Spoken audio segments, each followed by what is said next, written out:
agradecer a todos, né, meu nome eu e o Carlos, né, eu sou o Fábio, em nome da Altran, por essa participação, essa oportunidade de poder compartilhar um pouco com vocês essa experiência que nós tivemos aqui em um determinado projeto, né, dentro da Altran, aqui da Altran Portugal, especificamente eu e o Carlos aqui da unidade do Fundão, também.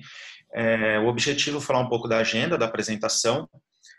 Nós vamos falar um pouquinho da Altran, apresentar a Altran, parte dos trabalhos onde estamos envolvidos, tá? E principalmente iremos falar de um projeto chamado Digital Therapeutics, que é um projeto na área de medical devices, que nós estamos a trabalhar nele já há um determinado tempo, e nós acreditamos que existem alguns pontos interessantes para serem compartilhados, tá bem? Ok, bom, começando aqui um pouquinho, né, dar uma passada rápida em torno da Altran, dos trabalhos, né, que nós fazemos. A Altran, nós somos um líder global, né, nessa parte de projetos de pesquisa, investigação, e em diversas áreas, desde passando pela área automotive, aeronáutica, muitos projetos na área de embedded, de aplicações das mais diversas possíveis e também essa vocação para aplicações na área médica, tá? Então, é um vasto, um número grande de segmentos que nós trabalhamos, tá? Nesse sentido, e são projetos geralmente muito interessantes nessa área de pesquisa e inovação, tá bem? Então, esse é um overview geral, falando um pouco da Altran no geral e bastante aqui também do que nós trabalhamos na unidade aqui do Fundão, tá bem?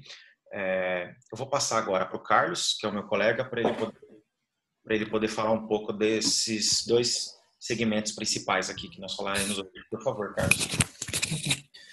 Bem, de acordo com aquilo que já foi mencionado, existem vários projetos de diferentes áreas na Altran. 3 dos projetos que vamos mencionar estão relacionados com 2 áreas bastante específicas, a área da Automotive e a área de Life Science.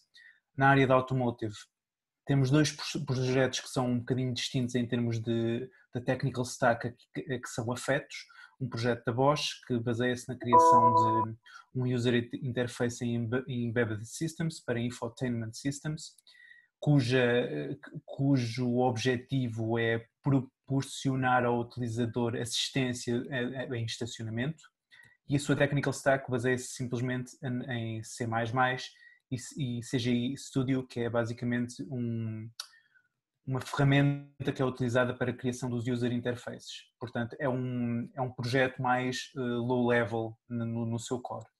Depois temos um projeto da Volkswagen, que também se prende com a criação de uma aplicação mobile que fornece ao utilizador funcionalidades que são distintas, como fazer tracking de outros utilizadores que pertençam ao outro, que estejam dentro da mesma aplicação, fazer assistência no processo de estacionamento, entre outras funcionalidades. Esta aplicação e este projeto especificamente é mais high level no sentido que prende-se com a criação de aplicações mobile e web-based através da framework da Ionic, e já implica também a utilização de uma linguagem mais high level, que é o TypeScript ou JavaScript, como quiserem chamar.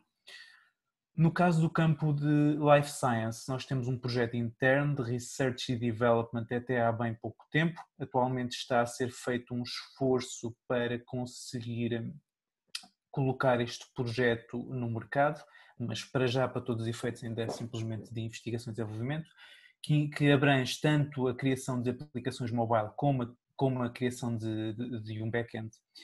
Este projeto tem como principais funcionalidades permitir a monitorização remota dos sinais vitais do utilizador, a execução de videochamadas com o HCP, de modo a conseguir minimizar o contacto entre profissionais médicos e os respectivos pacientes e desta forma conseguir um bocadinho combater o atual problema imposto ou os atuais desafios impostos pela pandemia que todos estamos um bocadinho sujeitos. Em termos de technical stack, é um bocadinho mais vasto do que os dois projetos anteriormente mencionados, e principalmente devido ao facto da tipologia de funcionalidades que lhe são inerentes e o tipo de exigências que também lhe são inerentes. Aqui, neste caso, todas as aplicações mobile são aplicações desenvolvidas, aplicações nativas, portanto não implicam a utilização de qualquer tipo de framework como Ionic, React Native, etc.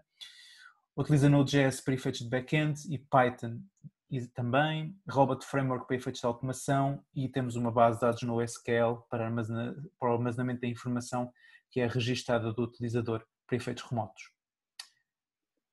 E para já, nesta área será tudo. Se calhar, Fábio, passas para o próximo diapositivo. Sim, tá. Bom, agora voltando aqui, né, para a palavra. Agora voltamos para o foco, né, principal da apresentação, que é falar um pouco desse projeto do Digital Therapeutics, que é o projeto no qual eu e o Carlos estamos envolvidos neste momento, tá? E qual que é a ideia, assim, para dar um esboço geral para vocês do que é o projeto, qual é o objetivo que ele pretende atender e as principais técnicas e padrões que tentamos utilizar aí nessa parte de pesquisas, tá bem? Então, como vocês podem ver, a ideia ele é um aplicativo, o produto final é um aplicativo construído em plataforma nativa. Então, nós temos uma equipa a trabalhar no projeto nativo para Android e uma outra equipa para trabalhar no projeto nativo para iOS, tá bom? Android com Kotlin e a parte de iOS com o Swift, tá bem? Ambos seguindo um padrão de MVVM, né? Tentando seguir essa ideia de arquitetura e, principalmente, seguindo os princípios de Solid, a ideia de libraries plug and play, né? De código reutilizável, de código desacoplado, separação de interesses e o recurso de live data também, tá bom? Qual que foi a ideia que foi nos passado dentro desse projeto? Como dentro da Altran nós temos muitos projetos nessa área de medical devices, pensem, a ideia é conseguir desenvolver um código que você consiga reutilizá-lo, correto? Então, muitas vezes você vai pegar você tem um determinado módulo que ele pode estar fragmentado e muitas vezes replicado em vários projetos. Então, qual que foi a parte de pesquisa interessante de tecnologia e arquitetura do Digital Therapeutics?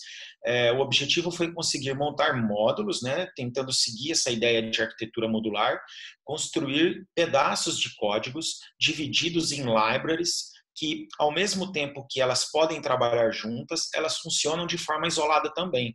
Então, qual que é a ideia? Imagine que amanhã a empresa comece um novo projeto para um outro cliente dentro da mesma ideia de medical devices, só que esse projeto também vai precisar de chatbot. Então, a ideia é que esse outro projeto consiga vir aqui, consiga buscar esse pacote, essa library de chatbot e utilizá-lo da forma mais simples possível, meio no estilo plug and play mesmo. Então, esse foi um objetivo nosso, tá bem? Então, por isso que os módulos e libraries estão divididas aqui em 3 grandes pacotes, no caso o pacote de chatbot, o pacote de gamification e mais um pacote de connect devices. Nos próximos slides nós falaremos um pouco mais detalhado de cada um desses pacotes, tá bem? Que é onde tem business logic, é onde tem a ideia da aplicação no geral. E na parte de back-end, com todas as integrações necessárias, esses módulos eles fazem integração com plataforma de back-end nosso, fazemos integração com plataforma de blockchain de outras unidades da Altran ao redor do mundo, que também há essa integração, essa sinergia entre projetos que nós fazemos aqui em Portugal e com outras unidades da Altran. Isso é bem interessante também para nós, essa troca de informações. Às vezes você está desenvolvendo algo que tem outra equipa que já está na frente, então sentamos, conversamos, alinhamos para poder ter um produto melhor no final, tá bem? Então, utilizamos produtos de outras unidades utilizam produtos nossos, tá bem? Tem integração com plataforma de IoT, integração no caso do chatbot aqui, uma representação simples com a plataforma do IBM Watson, né, e do Rasa também, para fazer esse processo de chatbot, e também integração com alguns tradutores. Então, a ideia é conseguir fazer o mais desacoplado possível esse código, para que seja fácil manutenção, reuso e tudo mais, tá bem? Essa aqui é uma ideia geral, é um overview da arquitetura desse projeto que nós estamos a falar aqui do Digital Therapeutics, tá bem? Carlos, se você puder falar agora nós vamos entrar nos detalhes. Eu pedi para o Carlos falar um pouco do módulo de chatbot, por favor, Carlos. Certo. Como já foi mencionado, cada um dos módulos atua de forma completamente independente e o principal desafio associado ao projeto em si não é propriamente, não se prende propriamente com cada uma das temáticas que foram discriminadas, chatbots ou gamification ou connected devices, porque cada uma dessas temáticas é algo que já é visto há vários anos por diferentes vendors, mas sim tentar definir uma arquitetura tão dinâmica e tão flexível quanto possível e tão genérica quanto possível. Aí é que está o verdadeiro desafio por trás disto tudo. No caso do módulo de chatbots, optou-se por utilizar o Watson IBM, que é um chatbot que já está no mercado há muitos anos, já tem um nível de maturidade bastante grande e já tem vindo a ser utilizado em use cases pela IBM, não só na área de seguros, mas também na área de saúde, fortemente na área de saúde, nos Estados Unidos. Este módulo, este chatbot em específico, tem uma funcionalidade de Natural Language Recognition que é alimentada por um módulo da AI, que basicamente o que faz é tenta identificar qual é o intuito do utilizador e tenta criar a resposta correspondente para responder a essa intenção, diga-se de passagem, por forma a conseguir criar uma resposta mediante um input fornecido. É necessário fornecer ao chatbot algum tipo de informação e o tipo de informação pode segmentar-se em duas tipologias distintas, intents e entities. Os intents são basicamente frases possíveis que o utilizador possa declarar. As entities são palavras e os respectivos sinónimos que podem ser declarados pelo utilizador. Com base na criação destes dois elementos e na criação de um flow para o dialogue, que o utilizador poderá dizer, consegue-se de certa forma criar um caminho de opções de resposta e pergunta para que o bot, neste caso, interaja com o utilizador de forma tão natural quanto possível. O que se fez do lado do Watson foi tentar criar blocos neste dialogue flow tão genéricos quanto possível que permitissem implementar 3 funcionalidades distintas.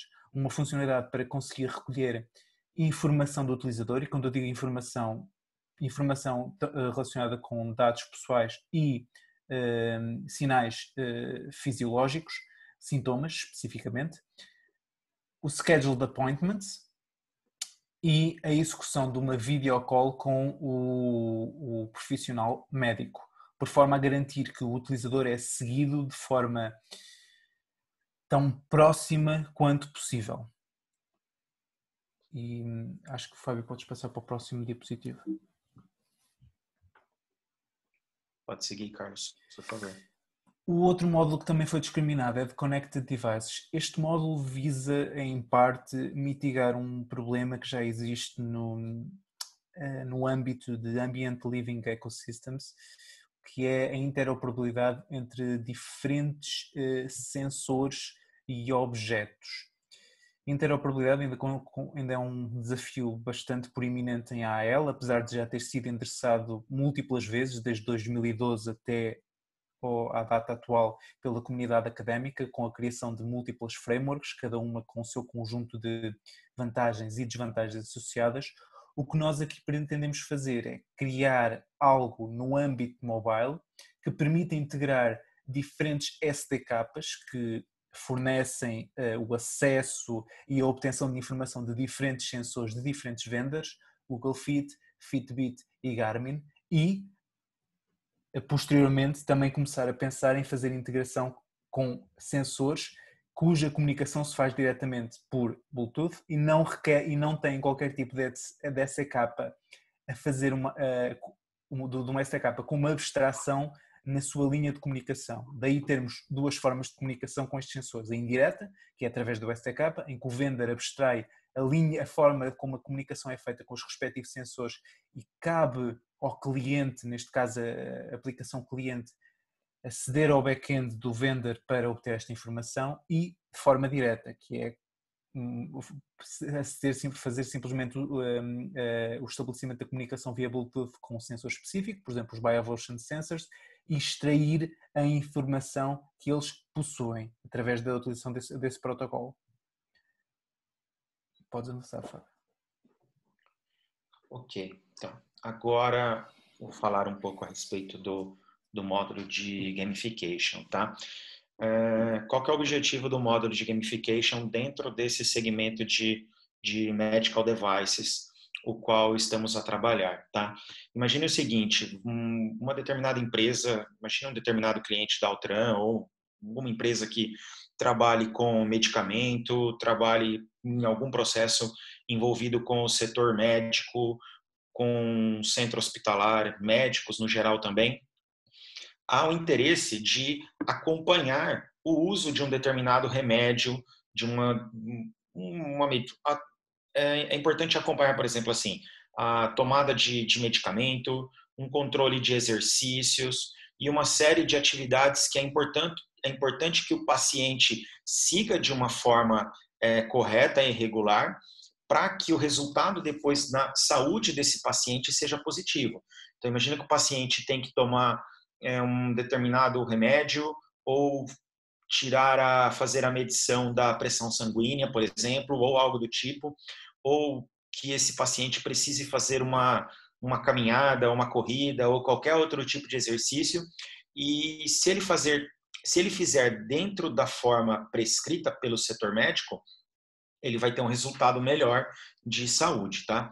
Dentro disso, nós construímos esse módulo de gamification, que ele é dividido na parte, ele tem um módulo do app e também tem um módulo no back-end. Nesse módulo do back-end, nós oferecemos de uma forma o mais genérico possível para que cada cliente consiga distribuir as regras da forma que ele entende. Então, imagine o seguinte, assim, você pode cadastrar, o cliente consegue cadastrar para os pacientes que vão utilizar o sistema dele, ele pode cadastrar uma série de rotinas, de exercícios, tomada de medicamentos, e ele consegue aplicar pontos e pesos para essa utilização. Então, imagina, se um determinado paciente faz um exercício diário e num determinado tempo, numa determinada distância, numa determinada intensidade, ele pode ganhar mais pontos ou menos pontos. Então, a ideia do aplicativo é gerar esse engajamento, motivar os usuários e pacientes para que ele entenda que, conforme ele faz o exercício, ele vai se mantendo de forma mais saudável e ele vai ganhando pontos, vai subindo de nível, e isso pode trazer benefícios depois para ele, que a empresa pode tomar uma decisão através de health coins ou outras ações que a empresa deseja fazer, tá bem? Então, essa é a ideia do gamification, o porquê foi feito e qual a motivação para ele, tá bem? Seguindo o módulo do gamification, entrando um pouco mais agora em tecnologia, um overview por cima, nós utilizamos nessa aplicação um banco de dados NoSQL que vale a pena relatar aqui para vocês, que é o CouchDB. Eu não sei se a maioria já conhece, mas para determinadas situações ele pode ser uma resposta muito positiva, tá bem? É uma das soluções de mercado que oferece isso, uma das principais, só que é extremamente estável, madura e muito bem testada, tá?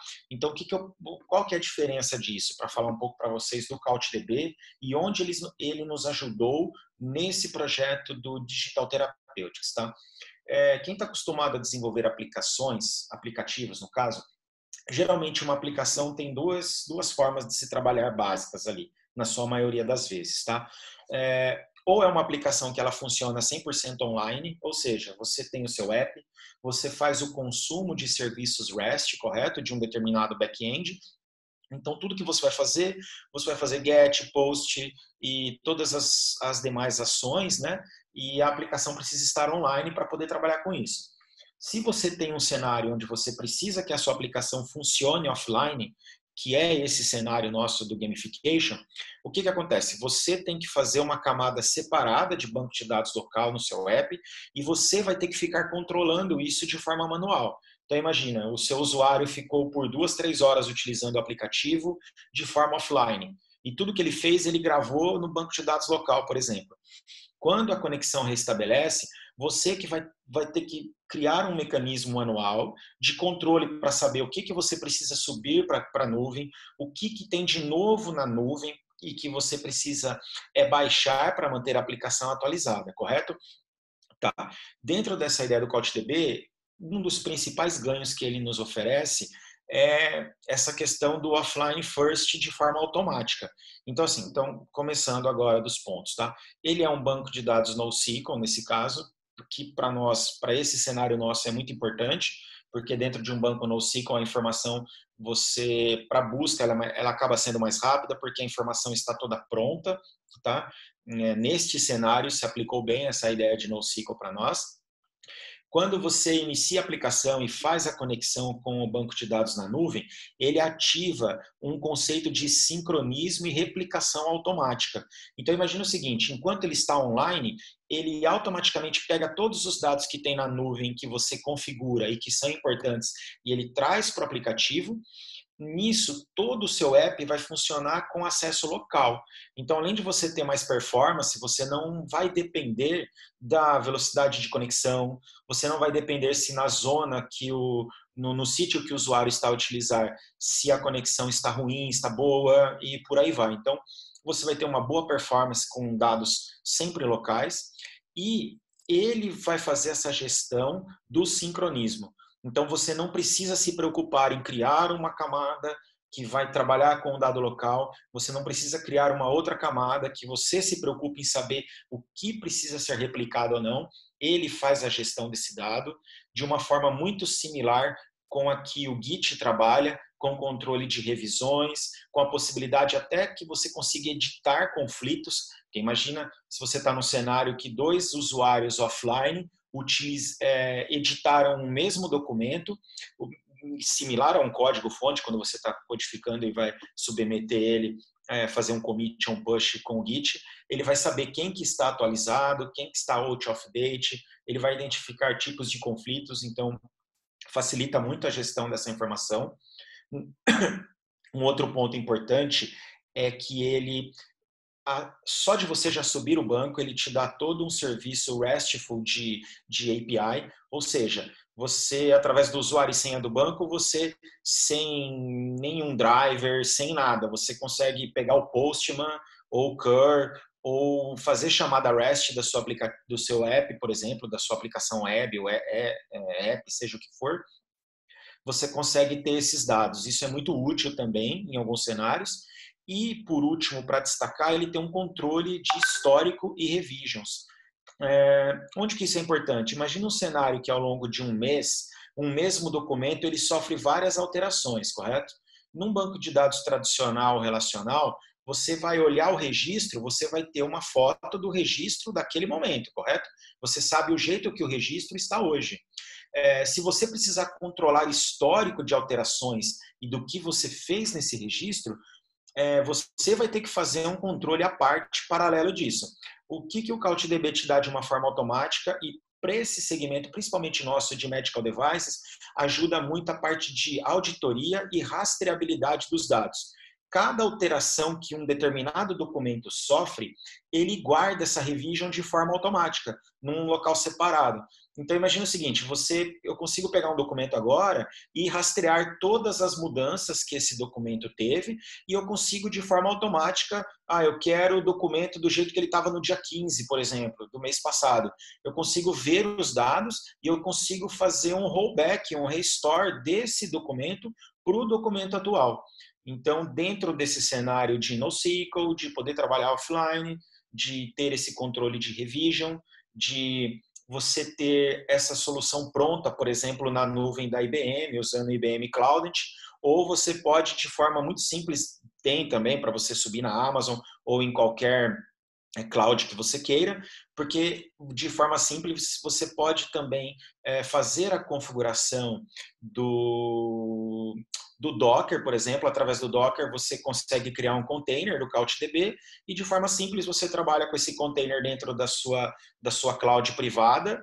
Imagine que em um determinado cenário, por segurança, o cliente não queira expor esse dado numa cloud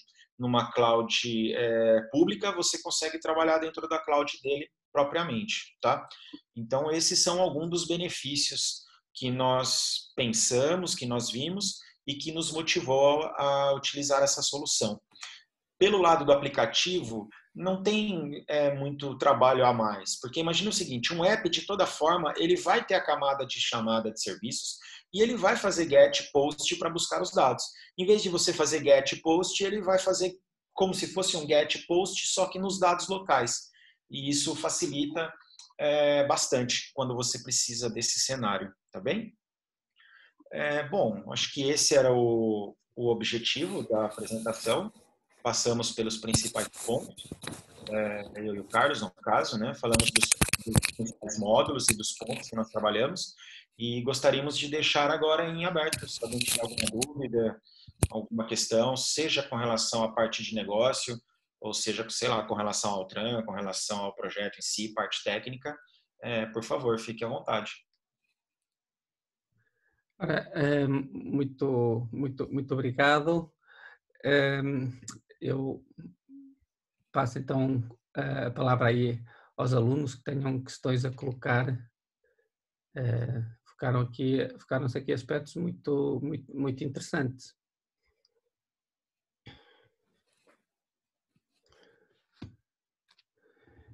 Eu aqui o CouchDB usaram nesse modelo em que tinha uma aplicação para iOS e outra para Android? Sim, utilizamos. Então, imagina o seguinte, José, na nuvem é um banco só, correto? Ele tem uma solução única e para cada aplicação dentro do projeto do Android e do projeto iOS, nós utilizamos uma library específica, né? Que como se fosse um driver, né? Que faz essa conexão e que faz a implementação dos protocolos do CouchDB para ativar esse sincronismo automático. Então, existe uma série de libraries prontas para você poder utilizar. Imagina que você está fazendo um aplicativo híbrido em Ionic ou em React Native, ou se você está fazendo uma aplicação nativa em Android, iOS, ou se você está construindo uma aplicação web em React ou em Angular, ou se você está usando alguma coisa dentro de um back-end Node, Java, Spring, seja o que for, você tem libraries prontas para poder fazer esse acesso, e se você precisar, você pode fazer o acesso direto também, igual eu falei, que ele já, só de subir, ele já te libera todo um serviço RESTful de acesso aos dados. Portanto, quando na aplicação móvel é como se tivesse uma base de dados local, mas sempre que há conectividade, ele sincroniza com a nuvem, certo? Exato. Então, imagina o seguinte, você sobe a aplicação em si, diferente de uma aplicação tradicional que a todo instante está fazendo a solicitação a serviços, a endpoints no back-end, a sua aplicação toda desconhece isso. Ela simplesmente acessa os dados locais, sempre os dados locais. E o engine dele, por trás disso, ele recebe umas notificações internas, ele sabe te dizer quando que ele está offline, quando que ele está online. Você é altamente ajustável, percebe? Você consegue ativar replicação bidirecional, você consegue ativar uma replicação só de pull ou só de push, percebe? Então você pode trabalhar num cenário que você não está preocupado em enviar dados, você só quer receber os dados. Então você vai lá e sobe e ativa a replicação só de pull, por exemplo, percebe? E o dado está sempre local, sempre offline, sempre disponível o dado, independente de velocidade, de rede, de falta de conectividade. Essa é uma grande vantagem. Sim. E o servidor online pode ser um servidor nosso que a gente monte, ou tem que ser um serviço que tem que ser pago? Então, isso também é bem interessante.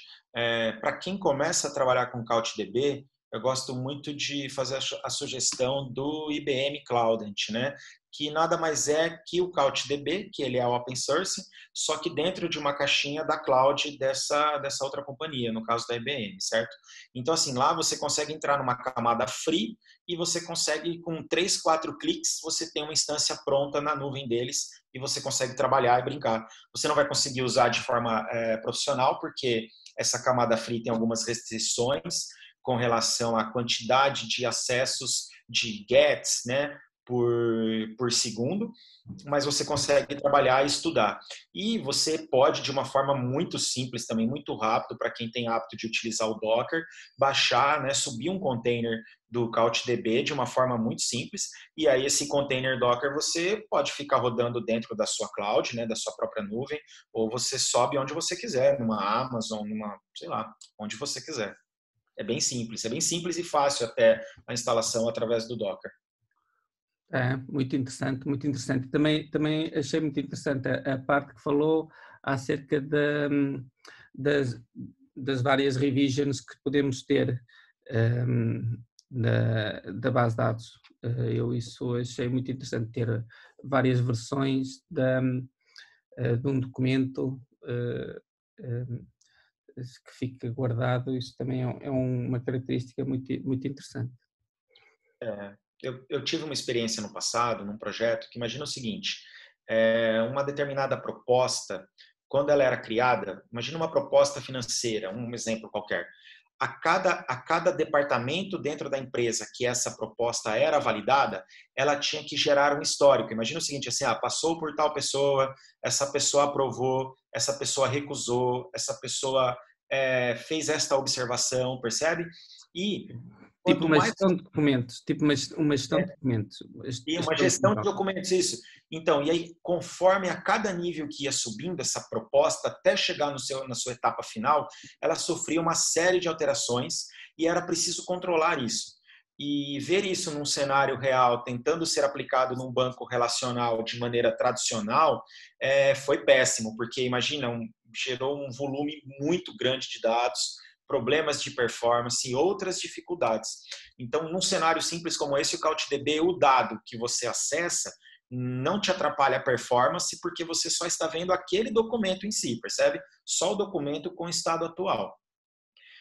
Mas se em algum momento você precisar consultar as revisions e o histórico disso, você tem mecanismos através da API do CouchDB para poder listar as revisions, consultar as revisions e a qualquer momento, eu quero uma revision lá do passado e essa revision agora eu quero aplicar ela no documento, você pode aplicar também.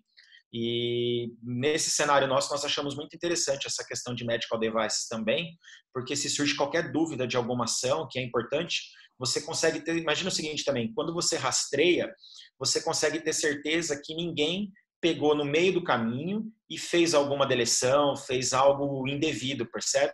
Você consegue rastrear do início ao fim, da origem do documento até o momento atual, se ele está íntegro, e você consegue consultar cada etapa, o que mudou de uma alteração para outra.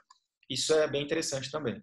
Sim, muito interessante. E em termos de capacidade, de limite da base de dados,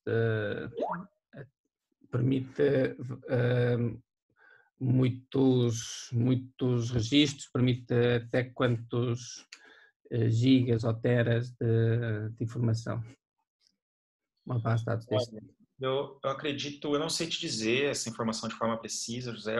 Eu nem sei se existe esse limite, tá? Porque acho que vai da capacidade que você vai ter para armazenar, mas se tiver algum limite, imagino que deve ser algo absurdamente grande, porque o CouchDB ele é muito utilizado também para Big Data, Data Lake, percebe? Para você ter essa informação jogada lá para ela ser rastreada depois. Então, e ainda mais quando nós falamos de NoSQL, né, que a ideia é você não se preocupar com o tamanho do dado e você replica mesmo o dado de forma proposital dentro de um banco NoSQL para poder ter o dado pronto, né? Porque então isso eu acredito que não seja um problema. Eu já vi em cenários muito grandes de outras experiências atrás e com funcionamento muito bem. Ok, obrigado. Eu não sei se os alunos também, vocês deviam colocar questões, ficam aí caladinhos, envergonhaditos. Eu tinha uma acerca da gamification. Isso aí é uma técnica que vocês usam muitas vezes nos projetos, tem a ver com os requisitos. Como é que vocês aplicam estes conceitos de gamification nos projetos que desenvolvem? É comum? Você pode me ajudar, Carlos? Você tem um pouco mais de experiência de Altran que eu, por favor? Sim, aquilo que eu posso dizer é que é um bocadinho a escolha da utilização de gamification numa aplicação cliente, seja ela mobile, seja ela web, depende muito do tipo de requisitos que o cliente requer, diga-se de passagem. Portanto, não é algo que seja enforced diretamente pela Altran. O cliente é que basicamente identifica isso, se isso é uma necessidade ou não. Nós podemos dar a sugestão de realmente utilizar as nossas expertise de gamification para criar um módulo para esse contexto aplicacional específico. Contudo, isso depende exclusivamente no final do dia da vontade do cliente e da necessidade do cliente. Sim, mas a minha pergunta era também no sentido de, é comum isso ou são marginais as aplicações em que usam esse tipo de conceitos? Assim, até agora, dentro da aplicação, da Altran Fundão, não têm sido muitos os projetos em que tenha sido dado foco a gamification, e Altran Fundão e Porto também.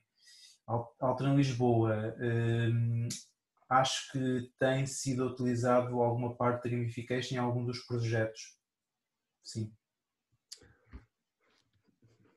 Ok, tá. Obrigado. Mais alguma questão? Lá alguns alunos tinham comentado. Sim. Força. Sim, olha, eu ouvi o senhor a falar sobre o chatbot.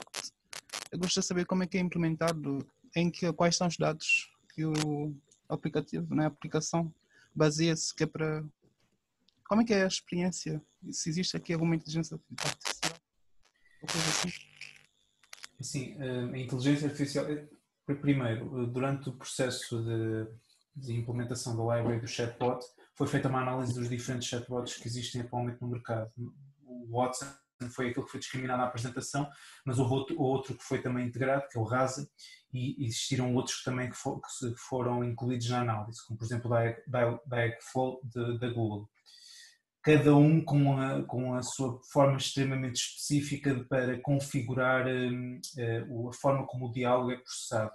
Cada um deles possui um módulo de inteligência artificial por trás que auxilia o módulo de Natural Language Recognition para conseguir perceber as intenções do utilizador. No caso do Watson específico, cabe apenas ao developer declarar intents, entities e criar o respectivo flow sob a forma do flowchart para ele conseguir perceber que output é que deve fornecer ao cliente. Agora, todo o processo de pegar na fase que é fornecida pelo utilizador e conseguir inferir qual dos intents ou das entities é o mais adequado, com base em regras estatísticas e probabilísticas e com base no respectivo módulo da AI que está por trás, isso é completamente abstrato para o developer porque é algo que corre em background.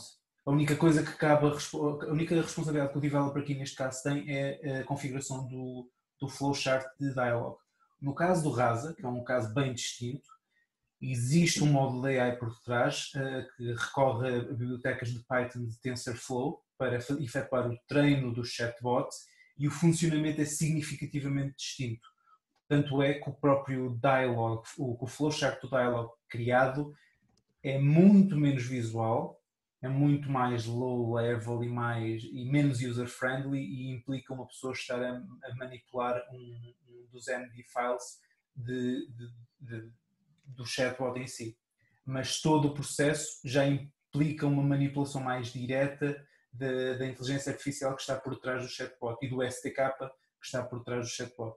Portanto, tentando resumir, o Watson fornece na prática uma solução out of the box, em que cabe ao utilizador ou à pessoa que for configurá-lo de acordo com as suas necessidades, sem se preocupar muito com a inteligência e com os módulos de inteligência artificial que estão por trás.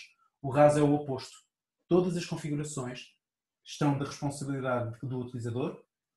Se for necessário fazer alguma modificação na componente de inteligência artificial, o utilizador pode fazê-lo a seu próprio risco.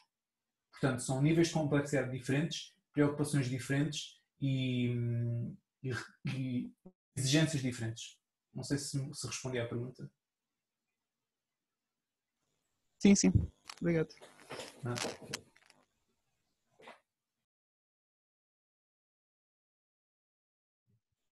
Ok. Mais alguma questão? Falaram aqui em diversas situações, algumas que até vocês podem beneficiar nos vossos projetos. Tem mais alguma questão de aproveitar a presença destes dois engenheiros da Altran?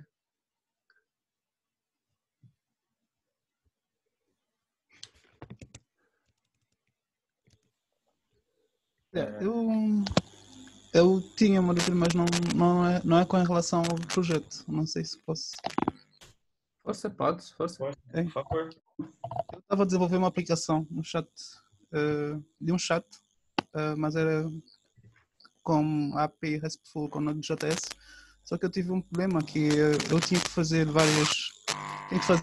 o sistema set intervalo, que é para estar sempre em comunicação com o servidor, porque assim que a página é chamada para o navegador, né, do cliente, daí não há mais nenhuma comunicação. Então tive que fazer toda vez o request, que é para conseguir ter essa informação, se alguém enviou ou recebeu a informação. Eu tive um problema, pensei em usar o async await, mas eu não sei se é possível fazer um... Normalmente aquilo que faz, por exemplo, nas redes sociais, não é? Tem um chat group, mas eu não conseguia fazer. Não conseguia fazer de uma outra forma. Não sei se é possível fazer com async await. Bom, vou te dar um exemplo, tá? Se você utilizasse o CouchDB para essa solução, ela atenderia perfeitamente o seu cenário. Imagina o seguinte: quando você sobe a sua página, você já vai conectar direto no banco de dados. Mesmo uma página, ele vai estar num banco de dados local ali do navegador do usuário, tá? Seja no IndexDB, no WebSQL, mas isso é transparente para ti, tá bem? Então, imagina o seguinte: você consegue conectar, você aponta para a nuvem e você fala para o CouchDB, para a library, o seguinte, assim, ó, replicação ativada, ok? E você está conectado naquela nuvem, ok? Qualquer outra pessoa que estiver no mesmo grupo que acessar esse dado e mandar uma nova mensagem, a sua aplicação automaticamente vai ser trigada, entende? Assim, não é você que precisa fazer esse pull e buscar esse dado. A sua aplicação, ela é sensibilizada. Então, se você monta um processo ali de live data, um processo onde você consegue deixar numa determinada parte do código, assim, ó, toda hora que eu receber uma informação nova, eu quero ser sensibilizado. E aí, na hora que você for sensibilizado, você atualiza a tela, você faz o que você quiser, entendeu? De uma forma automática, sem trabalho nenhum. Se você utilizasse, você não teria trabalho zero e teria isso pronto, percebe? Sim. Okay. Só um pormenor, Fábio, relativamente àquilo que foi mencionado, por causa da utilização do async await. Assim, normalmente, para fazer o update de informação que tu tens na tua camada de UI, normalmente não se não se bloqueia a main thread para conseguires fazer o update da camada de UI.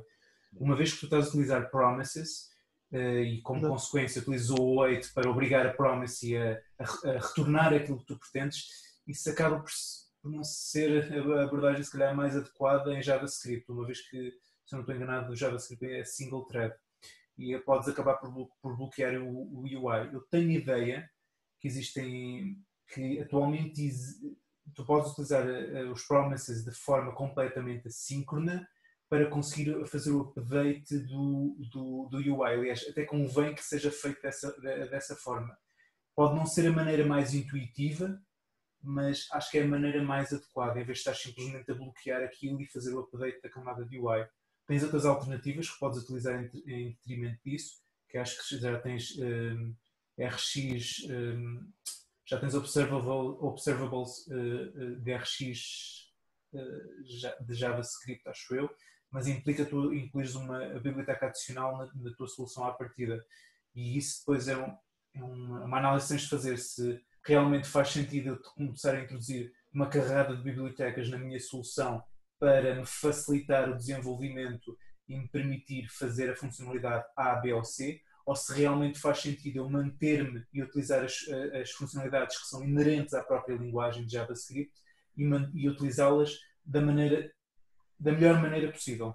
Mas o meu conselho basicamente é tenta evitar o await e bloquear a main thread. Só uma coisa, o WebSocket não podia ser também uma solução? Sim. Exatamente. Foi só uma sugestão, quer dizer, porque eu tenho, pronto, no que diz respeito a chats, o WebSocket é muito utilizado. Sim. Sim, sem dúvida. A vantagem do WebSocket é que você consegue ter esse recurso que ele precisa, né, de ser sensibilizado, né, a informação. Sim, e é muito mais leve do que a utilização de REST pura e dura. WebSockets, pronto. Porque o REST tem que estar constantemente a fazer pedidos e no WebSocket não é assim que funciona. Exatamente.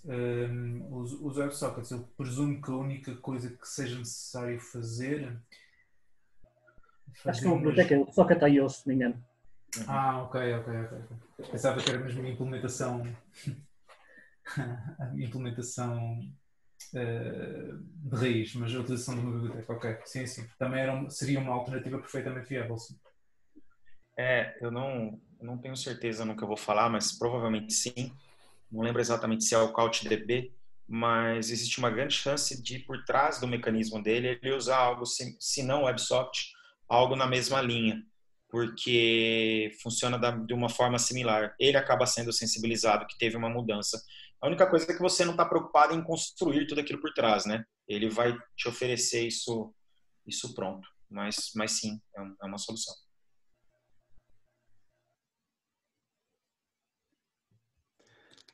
Mais alguma questão?